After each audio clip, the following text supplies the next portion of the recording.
Hello viewers, সকলকে নমস্কার জানিয়ে শুরু করছি আজকে শেয়ার বাজারের ব্যাংক নিফটি সম্বন্ধে বলি। কালকে আমি বলেছিলাম ব্যাংক সম্বন্ধে যে ব্যাংক যে উপর দিকে গেছে এটা কিন্তু খুব ভালো না। এটা একটু উপরে যে গেলে যেতে পারে, ম্যাক্সিমাম বলেছিলাম যে হয়তো 300 পর্যন্ত যেতে পারে। সেটা অবশ্য কেন বলেছিলাম, এর একটা কারণ আছে। কারণ অনেক সময় এই সমস্ত ক্ষেত্রে হাইলো হয়তো এমন একটা উপরে হাই করে দিয়ে নিচে চলে আসে, এরকম হয়। কিন্তু কালকে মোটামুটি মিনিমাম যতটুকু বলেছিলাম তার মধ্যেই আছে এবং এটা বড় একটা ব্ল্যাক বডি হয়েছে। অর্থাৎ হ্যাঁ, যেটা আমি আশঙ্কাটা কালকেই করেছিলাম যে একটু উপরে গেলেও এটা কিন্তু মোটেই ভালো লক্ষণ না। তো আজকে ঠিক তাই হলো, অনেকটা নিচে পড়লো এবং যেখানে পড়ছে সেখানে একটা বেশ কত করেছে, 45,000 চলে এসছে ক্লোজিং বেসিসে এবং 44,893 লো করেছে। তার মানে অনেকখানি পড়া। অর্থাৎ হাই করেছিল 46,181 আর লো করেছিল 44,893 আর 45,012 ক্লোজ করেছে। আচ্ছা, অনেকখানি পয়েন্ট। এবারে আমি বলছি যে এর কারণটা কালকে আমি একটু আশঙ্কা করেছিলাম, তো কারণটা অবশ্য বলিনি। এই কারণ অবশ্য বলার অন্য কোনো আমি বলতে পারবো না, কেন আমি শুধু টেকনিক্যাল ব্যাপারটাই দেখি, টেকনিক্যাল যা কন্ডিশন। এবং অবশ্যই এটা ব্যাংক সেক্টর যে উইক সেটা আমি অনেকবার এর আগে বলেছি যে ব্যাংক কিন্তু নিফটির চাইতে অনেক বেশি উইক লাগছে। তো সেটা পড়ছে আস্তে আস্তে। এখন কি হতে পারে, এখন আমি যা দেখছি তাতে আমার মনে হয় না, টেকনিক্যাল যে কাউন্ট তাতে আমি দেখছি বাজার কিন্তু আরও একদিন পড়ার সম্ভাবনা আছে। আরও একদিন পড়ার সম্ভাবনা আছে।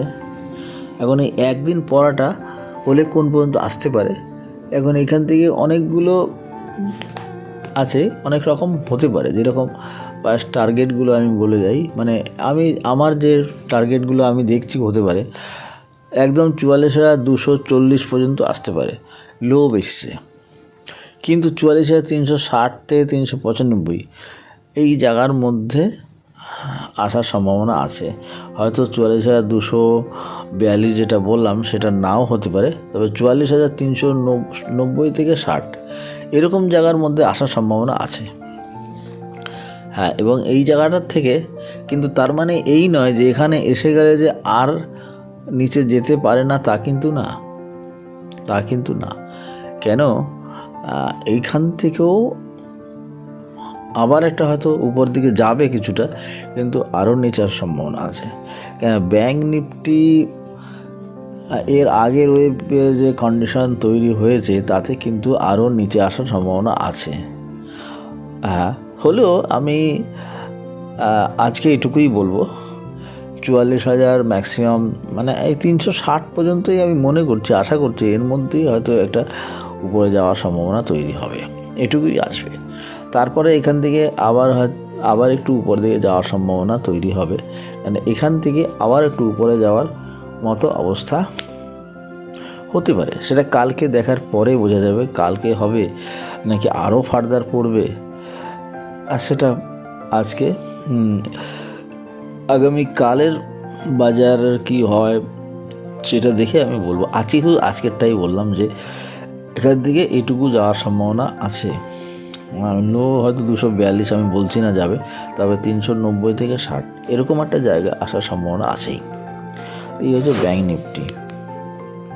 হ্যাঁ, নিফটি একটা বিয়ারিশ প্যাটার্ন হয়েছিল।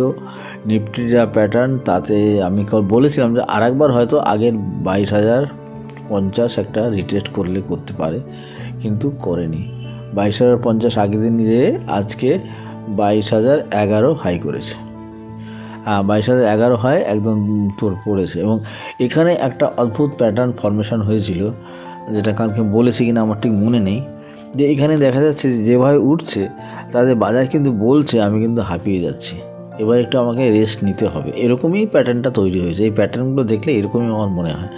তো যাই হোক, যথারীতি এটাও পড়েছে এবং এই পড়াটা যেখানে এসছে তারপরে কি হবে বলছি। হ্যাঁ, নিফটিতে একটা কথাই বলা যেতে পারে যে 21,500 ক্লোজিং বেসিসে 21,570 পর্যন্ত আসতে পারে।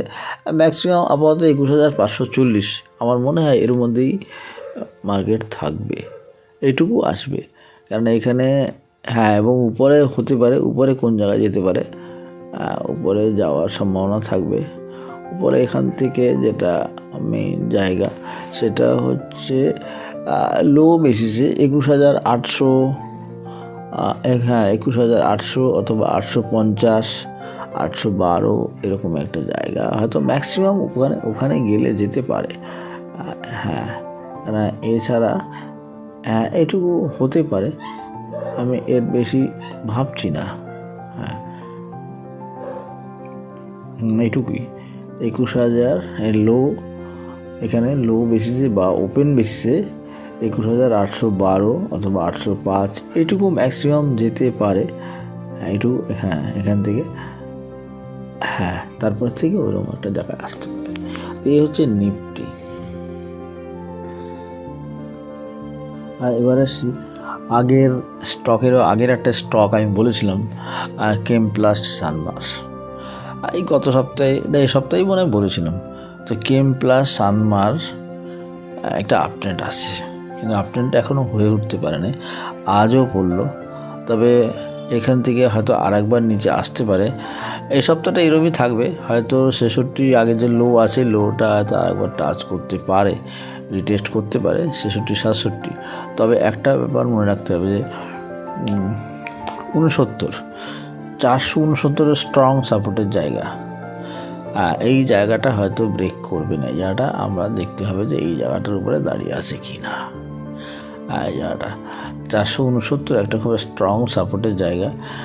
হ্যাঁ, সেই জায়গাটা হোল্ড করাটা খুব জরুরি। আমার মনে হয় এই পর্যন্ত আসতে পারে বা একটু নিচেও হতে পারে, 69 থেকে একটু নিচেও আসতে পারে।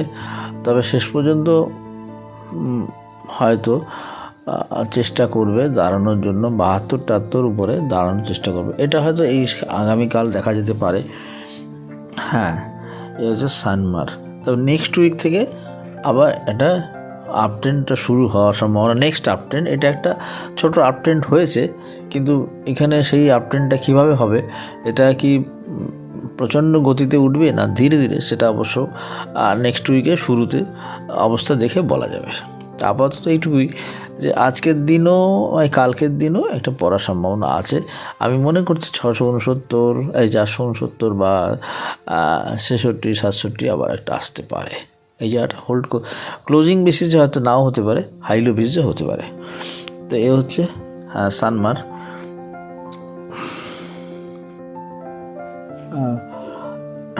সানমার বলেছি, সানমারটা।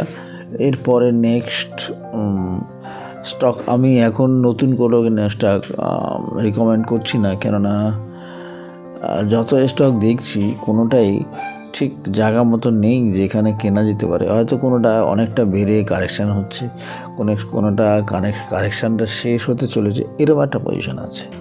আর এই অবস্থাতে একমাত্র নতুন করে স্টক আমি আর এখন বলছি না। হ্যাঁ, যদি যখন আবার দেখবো হয়তো শিগগিরই তাড়াতাড়ি কিছু কিছু স্টক আবার তৈরি হয়ে যাবে, তখন বলবো। আপাতত আজকে সানমার দিয়ে শেষ করছি। Thank you viewers.